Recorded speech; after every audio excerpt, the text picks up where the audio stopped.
حوالات کی سلاخوں کے پیچھے سے میں اسے نماز پڑھتا دیکھ رہا تھا۔ وہ 25-26 سال کا خوبصورت نوجوان 2 دن پہلے ہی یہاں لایا گیا تھا، جہاں سے چند دن بعد عدالتی کارروائی کے بعد اسے جیل منتقل کیا جانا تھا۔ اس کے خلاف کیس کافی مضبوط تھا، اس لیے گمان غالب تھا کہ 1-2 پیشیوں کے بعد ہی اسے سزائے موت سنا دی جائے گی۔ میں ایک پولیس والا ہوں اور پہلے دن سے ہی میرا رویہ اور لہجہ اس کے ساتھ کافی سخت تھا، لیکن اس کے لبوں پر ہمیشہ ایک دل موہ لینے والی مسکراہٹ ہوتی تھی، اور ہمیشہ وہ مجھے بڑا سمجھتے ہوئے ادب سے اور نرم لہجے سے بات کرتا تھا، اور مجھ جیسا سخت انسان بھی 2 دن میں ہی اس کے اچھے اخلاق کے سامنے ہار گیا تھا۔ اب وہ سلام پھیرنے کے بعد دعا مانگ رہا تھا۔ میں اسے دیکھتا ہی رہ گیا۔ وہ اس طرح خشوع و خضوع سے دعا مانگ رہا تھا کہ یوں لگتا تھا جیسے وہ جس سے مانگ رہا ہے وہ اس کے بالکل سامنے بیٹھا ہو۔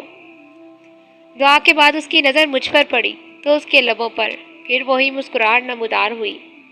وہ اٹھ کر میرے پاس آیا اور ہمیشہ کی طرح میرا حال احوال پوچھا۔ آج خلاف معمول میرا لہجہ کافی نرم تھا۔ باتوں کے دوران میں نے اس سے پوچھا کہ کیا واقعی اس نے قتل جیسا جرم کیا ہے، کیونکہ مجھے اس کی معصومیت سے نہیں لگ رہا تھا کہ وہ قتل جیسا جرم کر سکتا ہے۔ ایک انسان کا قتل پوری انسانیت کا قتل ہے، تو پھر میں ایسا گھناؤنا جرم کیسے کر سکتا ہوں؟ اس نے مسکراتے ہوئے جواب دیا۔ تو پھر میں نے سوالیہ نظروں سے اس کی طرف دیکھا۔ جب اللہ اس دنیا میں کسی کو اختیارات دیتا ہے نا، تو اکثر لوگ بھول جاتے ہیں کہ یہ اختیارات اللہ کی طرف سے امانت ہے۔ وہ ان سب کو اپنا کمال اور حق سمجھتے ہیں۔ میرے ساتھ بھی ایسا ہی ہوا۔ ہمارے علاقے کے ایک بااثر انسان نے قتل کر دیا اور اتفاق سے میں وہاں سے چند قدم ہی دور تھا۔ اس نے الزام مجھ پر لگا دیا، جھوٹے گواہ بھی تیار کر لیے گئے اور میں یہاں آ گیا۔ مجھے دکھ سا ہوا۔ تو تمہارے گھر والوں نے کچھ نہیں کیا؟ گھر والوں نے اپنی بھی کوشش کی، لیکن وہی بات، اس معاشرے میں لوگ بھی ڈر کے مارے اسی کا ساتھ دیتے ہیں جو طاقتور ہو۔ وہ پھر سے مسکرایا تھا۔ مجھے اس کے سکون کو دیکھ کر حیرت ہوئی۔ تمہیں ڈر نہیں لگتا کہ ہو سکتا ہے کچھ دنوں تک تمہیں موت کی سزا سنا دی جائے؟ انشاءاللہ مجھے کچھ نہیں ہوگا۔ میں نے اس کے آگے اپنی عرضی رکھ دی ہے، جس کے سامنے بڑے سے بڑے بادشاہ کی بھی کوئی حیثیت نہیں، اس نے پر یقین لہجے میں جواب دیا۔ میں نے پھر سوالیہ نظروں سے اسے دیکھا۔ میں اپنے اللہ کی بات کر رہا ہوں، اسے میری بے گناہی کا علم ہے اور وہ مجھے کچھ نہیں ہونے دے گا۔ اس کے ہر لفظ سے محبت ٹپک رہی تھی۔ تمہیں یقین ہے کہ دعا سے کام ہو جائے گا؟ اگر نہ ہوا تو جب اس سے مانگا جاتا ہے نا، تو پھر شک میں نہیں پڑتے کہ وہ قبول نہیں کرے گا۔ بس سب کچھ اسی پر چھوڑ کر انتظار کرتے ہیں۔ اس کے لہجے میں یقین ہی یقین تھا۔ میں بس اس کے چہرے کو تکتا رہ گیا کہ اس سے پہلے اللہ پر اتنا یقین شاید ہی کسی میں دیکھا ہو۔ 3 دن مزید گزر گئے۔ اس دوران اس کے گھر والے بھی اس سے ملنے آئے تھے۔ وہ اپنے والدین کا اکلوتا بیٹا تھا۔ ماں کا رو رو کر برا حال تھا، لیکن اس کے سکون میں کوئی کمی نہیں آئی تھی۔ وہ مسلسل سمجھاتا رہا کہ میں نے اللہ کے سامنے عرضی رکھ دی ہے، اسے پتہ ہے میں بے گناہ ہوں، دیکھ لیجئے گا، وہ مجھے کچھ نہیں ہونے دے گا۔ میں نے اللہ پر اتنا یقین کہ اس سے پہلے صرف پڑھا ہی تھا، لیکن کبھی نہیں دیکھا تھا۔ میرے دل میں اب اس کے لیے عقیدت کے جذبات پیدا ہونا شروع ہو گئے تھے۔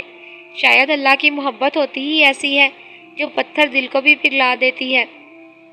اور پھر جب اسے عدالت میں پیش کیا جانا تھا، اس سے 1 دن پہلے ہی عجیب واقعہ ہوا۔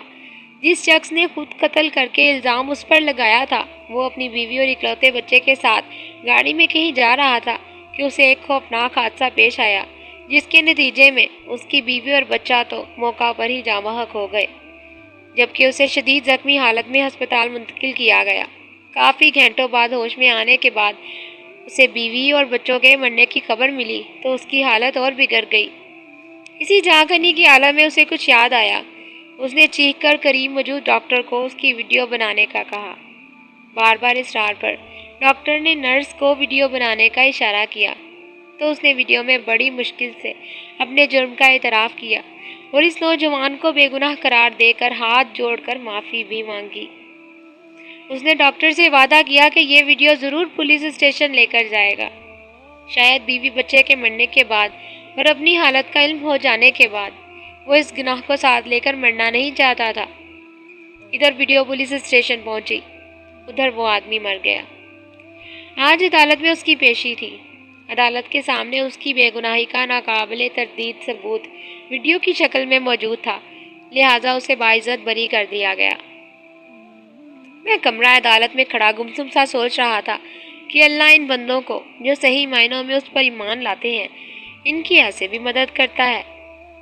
اس کی ہتکڑیاں کھول دی گئی تھیں، ماں روتے ہوئے اس سے لپٹ گئی تھی۔